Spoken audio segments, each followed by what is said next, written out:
Welcome to my another blog guys. আজকে special একটি blog. সকাল সকাল চলে এসেছি মামাকে নিয়ে। সো আমরা দুজন চলে এসেছি হেমাদপুর সাভার।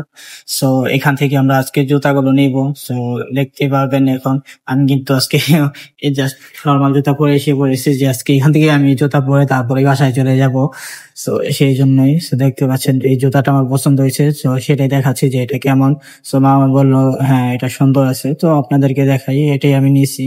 তো এর ফাঁকে আপনাদেরকে আমি পুরো দোকানটাই দেখাই। অনেক সুন্দর সুন্দর জুতা আছে, মাইয়াদের আছে, পোলাদের আছে, বাচ্চাদের আছে। সো সবার জন্য এখানে অনেক সুন্দর সুন্দর জুতা আছে, দেখতে পাচ্ছেন এগুলা লেডিস আর সব বাচ্চাদের এইগুলা বাচ্চাদের জুতা। তারপরে পাশে আছে এগুলো বাচ্চাদের। সো এখান থেকে আপনারা জুতা নিতে পারবেন, কারণ এখানে অনেক সুন্দর সুন্দর জুতা আছে আর দামও কম আছে। সো তারা ডিসকাউন্ট দেয়, এখানে লেখা আছে ফিক্সড প্রাইস, কিন্তু তারা দেখলাম যে দামাদামি করে। সো আপনারা দামাদামি করে এখান থেকে জুতা নিতে পারবেন। এখানে অনেক সুন্দর সুন্দর জুতা আছে। এটা হচ্ছে হেমাদপুর লালন টাওয়ার। সো এখান থেকে আপনারা জুতাটা নিতে পারবেন। আমি আপনাদের ঠিকানাটা দিয়ে দিচ্ছি।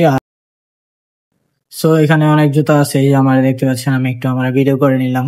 সো এইভাবে আমাদের জুতা কেনা কিন্তু আজকে শেষ হয়ে গেল। আমরা জুতা কিনে ফেলছি। তো এখন আমার জুতাটা দেখতে বোঝা জুতাটা আমার লাগে নাকি। সো তার জন্যই সে আমাকে জুতাটা দিতেছে। সো এটাই এখন পরবো, পরেই দেখবো জুতা যদি ভালো লাগে তারপরে এটা নিবো, কারণ এটা এখনো পরে দেখি নাই। সো এটা দিল আমারে, তো আমি এখন পরলাম এটা। হুম, জুতাটা সুন্দর আছে, তারপরে সবকিছু আমার ভালো লাগছে জুতাটা। তো দামে আমি দাম কিছু জিজ্ঞেস করি না আগে, আমি বলছি এটা ভালো লাগছে, আমি এটা নিয়ে দিয়েছি, পরে দামাদামি করবো।